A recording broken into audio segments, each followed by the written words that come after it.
Ele queria apenas amar de novo. Michael Ping, aos 63 anos, acreditava ter encontrado um novo começo ao lado de um jovem de 36 anos, mas acabou selando seu destino de forma trágica. O que acontece quando a solidão encontra a manipulação? Até onde um impostor pode ir para conseguir o que quer? Neste caso perturbador, um homem solitário abriu sua casa e seu coração para alguém que carregava um passado sombrio, e a promessa de amor verdadeiro terminou em morte. 3. Você vai entender por que ele alugou um namorado matador e como o sonho de recomeçar virou um pesadelo sem volta. Prepare-se para uma história real de confiança traída, identidades falsas e um crime que chocou a Inglaterra e que poderia acontecer com qualquer um. Mas antes de eu te contar, já deixa o like no vídeo e não esqueça de se inscrever no canal. Michael Ping sempre foi conhecido por sua dedicação aos outros. Por anos,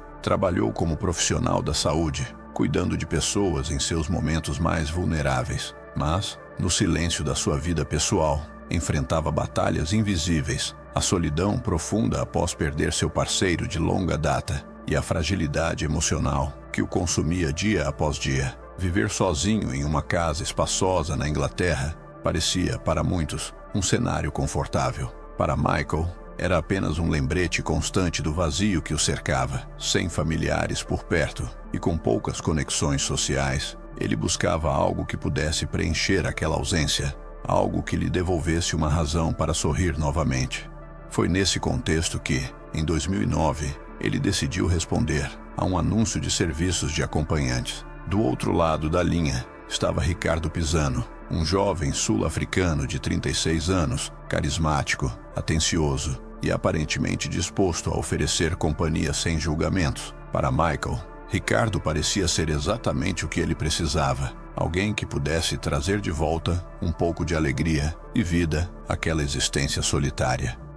O que Michael não sabia é que enquanto ele buscava amor e conexão, Ricardo via ali uma oportunidade, uma vítima perfeita, vulnerável, solitária e, sobretudo, disposta a confiar. O encontro de dois mundos tão distintos marcou o início de uma convivência que, à primeira vista, parecia promissora, mas por trás dos sorrisos e das palavras gentis, uma teia de manipulação começava a ser tecida, lenta, silenciosa e mortal. E foi assim, entre gestos de carinho e promessas vazias, que Michael se tornou prisioneiro dentro da própria casa, sem sequer perceber. O relacionamento entre Michael Ping e Ricardo Pisano evoluiu rapidamente. O que começou como encontros ocasionais, pagos, transformou-se em uma convivência intensa. Em 2011, o casal mudou-se para Brighton, uma cidade costeira vibrante. Mas para Michael, o cenário representava uma nova chance de felicidade. Para Ricardo, era o ambiente perfeito para consolidar seu controle. Uma vez instalado, Ricardo começou a restringir o círculo social de Michael.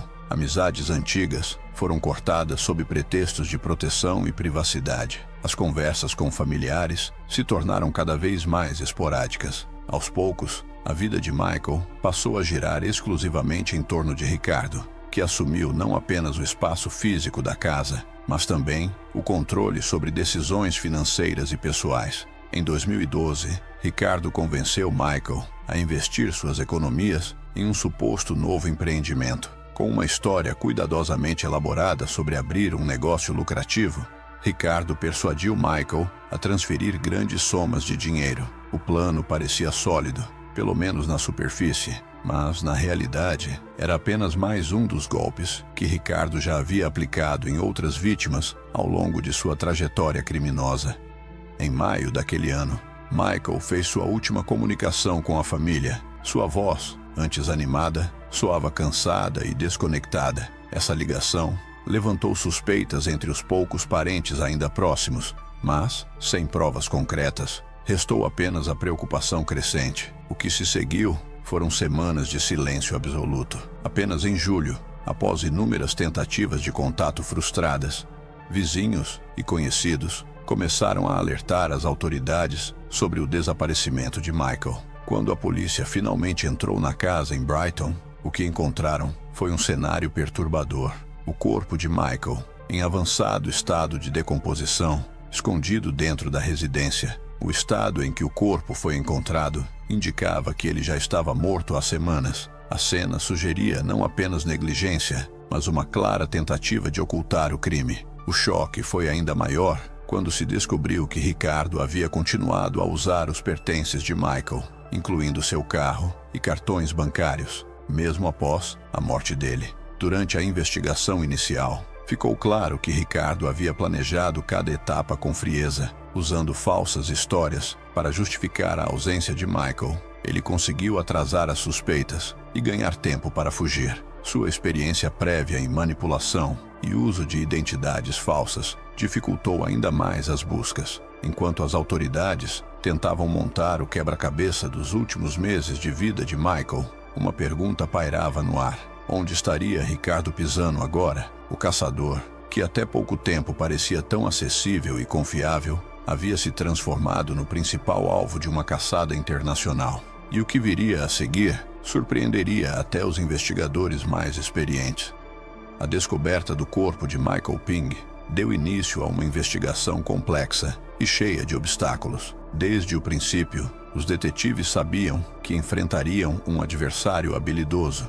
Ricardo Pisano não era apenas um criminoso comum, ele dominava a arte da enganação, e seu histórico internacional complicava ainda mais o processo. O primeiro grande desafio foi reconstruir a linha do tempo. Os investigadores descobriram que Ricardo havia passado os últimos meses elaborando desculpas para justificar o desaparecimento de Michael. Para vizinhos, ele dizia que o companheiro estava viajando. Para familiares, inventava histórias de doenças repentinas que exigiam reclusão, tudo cuidadosamente arquitetado para ganhar tempo e confundir possíveis suspeitas. Ao aprofundar as investigações, a polícia revelou que Ricardo usava múltiplas identidades falsas. Em diferentes ocasiões, se apresentava como Richard Pines, Ricky P. e até com documentos forjados, oriundos da Austrália e Nova Zelândia. Cada pista levava a uma nova camada de mentiras, criando uma verdadeira teia de confusão. As buscas se expandiram para além do Reino Unido. Alertas internacionais foram emitidos e a Interpol passou a colaborar no caso. Ricardo era agora considerado um fugitivo de alta periculosidade. Durante meses, surgiram relatos esporádicos de avistamentos em pequenas cidades, em terminais de ônibus, em abrigos para sem-teto. Cada novo indício reacendia a esperança de captura, mas também gerava frustração, pois Ricardo parecia sempre estar um passo à frente. Os investigadores também enfrentaram um problema ainda mais angustiante: a dificuldade em comprovar o que de fato havia acontecido nos momentos finais de Michael. Sem testemunhas diretas e com o corpo já em decomposição, era quase impossível determinar exatamente como a morte ocorreu. Essa lacuna técnica seria crucial mais tarde, na definição do crime em tribunal.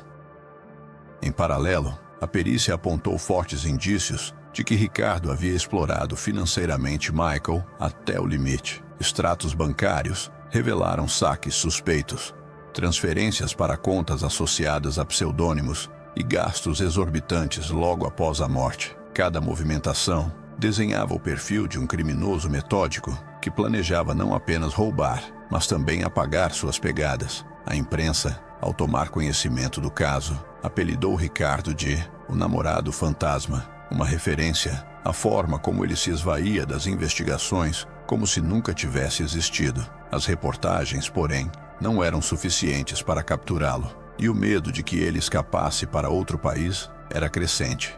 Foi somente no início de maio de 2013, quase um ano após o crime, que uma denúncia anônima levou os policiais a uma pensão de baixo custo nos arredores de Londres. Agentes disfarçados montaram uma operação de vigilância intensiva, até que finalmente conseguiram confirmar a identidade do foragido. O momento da prisão foi tenso. Ricardo, mesmo acuado, tentou se passar por outra pessoa, apresentou documentos falsos e afirmou não conhecer Michael Ping.